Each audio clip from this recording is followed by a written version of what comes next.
물질의 세 가지 상태는 고체, 액체, 기체입니다. 고체는 흐르는 성질이 없기 때문에 모양이 일정하고 압축도 쉽지 않기 때문에 부피가 일정한 편이죠. 액체는 흐르는 성질이 있어 닿는 곳에 따라 모양이 변합니다. 그러나 압축은 고체처럼 쉽지 않기 때문에 부피는 일정한 편이죠. 마지막으로 기체는 액체처럼 흐르는 성질이 있어 닿는 곳에 따라 모양이 변하고 압축이 쉽기 때문에 부피가 온도와 압력에 따라 쉽게 변하게 되죠. 이 성질은 한 가지 사실에서 출발하면 이해하기 쉬운데요. 바로 입자의 배열과 빈 공간입니다. 고체는 입자들이 서로 붙어 있으며 빈 공간이 거의 없고, 액체는 입자들이 서로 떨어져 있지만 빈 공간이 크지 않은 편이고, 기체는 입자들도 서로 떨어져 있고 빈 공간도 굉장히 크죠. 입자들이 서로 붙어 있는지는 흐르는 성질과 관련이 있고, 빈 공간은 압축이 쉬운지와 관련이 있다는 것 알 수 있겠죠. 이 사진에서는 고체, 액체, 기체를 모두 볼 수 있는데요. 쇳덩어리인 주전자는 고체, 물방울인 김은 액체, 물이 증발한 수증기는 기체죠. 수증기가 안 보이신다고요? 사실 수증기, 즉 기체는 빈 공간이 굉장히 크고 입자 사이의 거리가 멀어 눈에 보이지 않습니다. 눈에 보이는 이 김은 수증기인 기체가 아니라 물인 액체라는 것이죠. 아주 작은 물방울들이 가볍기 때문에 공기 중에 떠다니면서 눈에 보이게 되는 것입니다. 구름과 똑같은 것이죠. 기체 쪽으로 갈수록 입자 사이의 거리가 멀어지고 입자의 운동이 활발해지게 됩니다. 그렇다고 고체 쪽의 입자는 멈춰 있느냐? 그렇지 않습니다. 거의 제자리에서 진동하고 있죠. 물질은 이 세 가지 상태를 띠면서 변하기도 하는데요. 온도가 높으면 입자의 운동성이 활발해지면서 서로 멀어지기 쉽습니다. 즉 기체 쪽으로 변하고, 온도가 낮아지면 입자의 운동성이 약해지면서 서로 가까워지게 된다. 즉 고체 쪽으로 변한다는 것입니다. 이렇게 세 가지 상태 사이의 변화에는 각각 정해진 용어가 있는데요. 고체가 액체로 변하는 것, 즉 녹는 것은 융해라고 합니다. 반대로 액체가 고체로 변하는 것, 즉 어는 것은 응고라고 하죠. 액체가 기체로 변하는 것은 될 화자를 써서 기체가 된다는 의미로 기화라고 부르고요. 반대로 기체가 액체로 변하는 것은 액화라고 부릅니다. 마지막으로 고체가 기체로 변하는 것, 기체가 고체로 변하는 것은 모두 승화라고 부릅니다. 얼음이 녹는 것은 융해, 고드름이 어는 것은 응고, 물이 끓는 것은 기화, 김이 서리는 것은 액화인 것입니다. 승화는 실생활에서 찾기 힘들어하는 경우가 있는데요. 드라이 아이스가 작아지며 사라지는 것, 물방울 없이 성해가 생기는 것이 바로 승화의 예시입니다. 지금까지 과학교사 K였습니다. 입자란 물질을 구성하고 있는 아주 작은 크기의 물체를 의미합니다. 그 모양은 편의상 알갱이로 표현할 수도 있죠. 물질의 상태가 고체, 액체, 기체를 넘나들면서 변할 때 그 물질을 이루고 있는 입자는 어떻게 변하는 것일까요? 가장 간단하게 구분할 수 있는 방법을 알려드리겠습니다. 입자의 성질은 변하지 않고 입자의 상태만 변합니다. 이 입자로 이루어진 물질이 고체, 액체, 기체 어느 상태에 있더라도 입자의 모양과 크기, 질량, 즉 그 성질은 변하지 않습니다. 또한 입자의 수가 많아지거나 적어지지도 않죠. 예를 들어 얼음과 물, 수증기를 이루고 있는 입자는 모양, 크기, 질량이 서로 같고 물질의 상태가 변화하면서 많아지지도 적어지지도 않는다는 것입니다. 그러나 얼음과 물, 수증기는 분명히 우리가 보기에는 다른 물질로 느껴집니다. 흐르는지, 압축되는지, 눈에 보이는지와 같은 것들, 즉 고체, 액체, 기체의 특징들 말이죠. 이렇게 같은 입자로 이루어진 물질이 다르게 느껴지는 이유는 입자의 상태가 다르기 때문입니다. 기체로 갈수록 입자의 운동이 빨라지고 입자 사이의 거리는 멀어지고 입자의 배열은 불규칙적으로 변하죠. 반대로 고체로 갈수록 입자의 운동이 느려지고 입자 사이의 거리는 가까워지고 입자의 배열은 규칙적으로 변하죠. 이렇게 물질의 세 가지 상태, 즉 고체, 액체, 기체의 차이는 그 물체를 이루고 있는 입자가 변하는 것이 아니라 입자의 상태가 변하는 것에서 오는 것이죠. 단순화시켜서 생각하자면 내가 가만히 있을 때는 고체, 걸어다닐 때는 액체, 뛰어다닐 때는 기체 상태가 되지만 사실 나라는 사람의 본질은 변하지 않는 것과 같다고 생각하시면 되겠습니다. 물질의 상태가 변할 때 그 물질을 이루고 있는 입자의 입장에서는 무엇이 변하고 무엇이 변하지 않는지 이해할 수 있겠죠. 이번 시간에는 물질의 상태가 변할 때 그 물질을 이루고 있는 입자를 살펴보면 성질이 변하는 것이 아니라 상태가 변한다는 것, 그리고 성질에는 어떤 것들이 있는지, 상태에는 어떤 것들이 있는지에 대해 알아보았습니다. 지금까지 과학교사 K였습니다.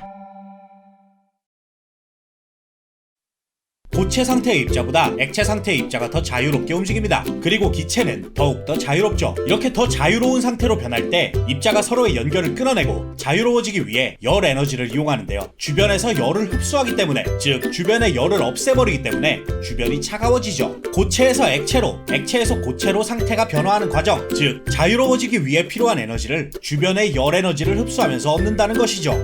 반대로 기체에서 액체, 액체에서 고체로 덜 자유로운 상태로 변할 때는 운동성을 잃으면서 열 에너지를 주변에 내놓게 됩니다. 주변에 열이 많아지므로 더워진다는 것이죠. 이렇게 입자가 점점 더 자유로워지는 융해와 기화, 고체에서 기체로 가는 승화 과정에서 입자는 주변의 열을 흡수하게 되는데요. 융해 과정에서 발생하는 열 흡수를 융해열 흡수, 기화 과정에서 발생하는 열 흡수를 기화열 흡수, 고체에서 기체로 바뀌는 승화 과정에서 발생하는 열 흡수를 승화열 흡수라고 합니다. 반대로 기체에서 액체, 액체에서 고체로 물질의 상태가 변할 때는, 즉 입자가 자유로워지지 못할 때에는 열 에너지를 주변에 내놓게 되는데요. 이 과정은 열 에너지를 방출한다고 해서 응고열 방출, 액화열 방출, 승화열 방출이라고 부릅니다. 이렇게 물질의 상태가 변할 때 열 에너지가 흡수되고 방출되는 현상은 우리 주변에서 쉽게 찾아볼 수 있습니다. 가장 쉬운 예시는 물 안에서 얼음이 녹을 때 융해열 흡수 현상으로 인해 물이 차가워지는 것이죠.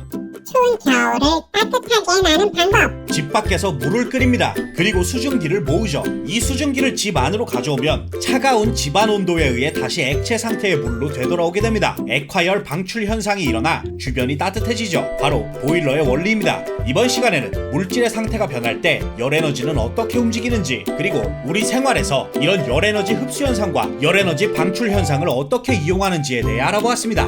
지금까지 과학교사 K였습니다.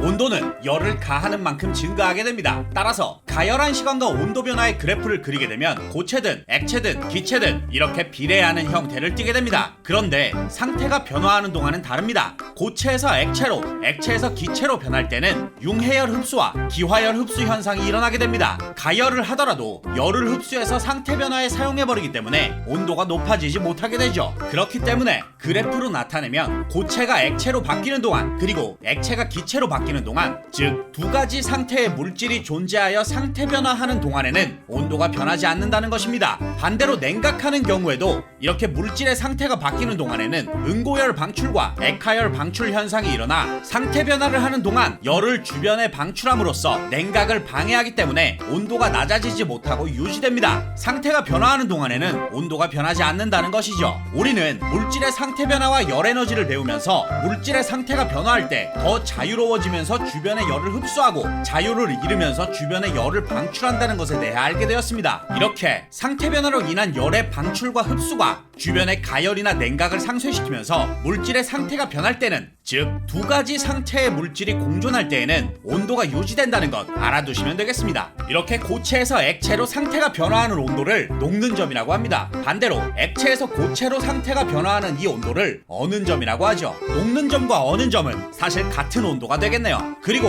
액체에서 기체로 상태가 변화하는 온도를 끓는 점이라고 하고요. 반대로 기체에서 액체로 상태가 변화하는 온도를 액화점이라고 합니다. 끓는 점과 액화점 또한 같은 온도가 되겠네요. 액화점이라는 용어는 잘 사용하지는 않습니다. 이 끓는 점, 녹는 점, 어는 점은 물질마다 다르기 때문에 물질을 구분하는 특징으로 사용되기도 합니다. 착각하기 쉬운 것 한 가지가 있습니다. 물질의 양이 많거나 적으면 이렇게 끓기 시작하는 시점, 즉 시간이 오래 걸리거나 덜 걸리긴 하지만 끓는 점, 즉 온도는 변하지 않는다는 것 또한 알아두시면 되겠습니다. 그러나 이 끓는 점, 녹는 점, 어는 점, 즉 물질이 상태 변화하는 온도를 변하게 하는 것이 있는데요. 바로 압력입니다. 압력을 가할 때는 입자를 서로 붙여넣는 효과가 발생하기 때문에 입자가 자유로워지기 위해서는 더 많은 에너지, 즉 더 많은 열 에너지가 필요합니다. 압력이 높을 때에는 끓는 점이 더 높아진다는 것이죠. 반대로 압력이 낮다면 입자 사이의 연결을 끊어내고 자유로워지는 것이 더 쉬워지기 때문에 열 에너지가 조금만 있어도 되므로 끓는 점이 낮아지는 것이죠. 다음 여름에 시원하게 나는 방법. 집 밖에 압축기를 설치하고 끓는 점이 10도씨인 기체 상태의 물질 A에 강한 압력을 가합니다. 기체 상태인 물질 A의 입자는 누르는 힘 때문에 입자가 서로 붙게 되고 자유를 잃게 됩니다. 액체로 변한다는 것이죠. 당연히 액화열 방출 현상이 일어나 주변이 더워집니다. 그러나 어차피 더운 여름이고 집 밖이기 때문에 크게 상관없죠. 이때 물질 A의 끓는 점을 살펴보면 기존의 10도씨였던 끓는 점이 압축으로 인해 60도로 올라가게 되고 현재 현재 온도인 38도씨는 끓는 점인 60도씨에 못 미치기 때문에, 즉 끓는 점에 도달하지 못했기 때문에 액체 상태가 되는 것입니다. 그리고 압력을 높여 억지로 액체 상태로 만들어 놓은 이 물질 A를 집 안으로 가져와 억지로 눌러놨던 압력을 해소해주면 자연스럽게 기체 상태로 돌아가며 기화열 흡수 현상이 일어나 주변 온도가 낮아지게 됩니다. 60도였던 끓는 점이 압력이 줄어듦으로써 다시 10도씨로 내려가게 되고, 현재 온도인 38도씨는 끓는 점보다 높기 때문에, 즉 끓는 점을 넘어섰기 때문에 액체가 끓어서 기체로 변하는 것입니다. 이 온도가 낮아져 시원해진 공기를 방에 골고루 뿌려주면 우리는 무더운 여름도 시원하게 보낼 수 있죠. 바로 실외기와 에어컨, 그리고 에어컨에 들어있는 냉매, 즉 가스의 작동 원리입니다. 이번 시간에는 상태 변화할 때 열에너지 방출과 흡수에 의해 온도가 어떻게 변하는지, 또한 상태 변화가 일어나는 온도를 뭐라고 부르는지, 그리고 이 특정한 온도들은 물질마다 다르기 때문에 물질의 특성이 될 수 있다는 것, 물질의 양이 변해도 이 온도는 변하지 않는다는 것, 그러나 압력이 변할 때는 달라진다는 것, 마지막으로 이를 이용한 에어컨의 원리에 대해 알아보았습니다. 지금까지 과학교사 K였습니다.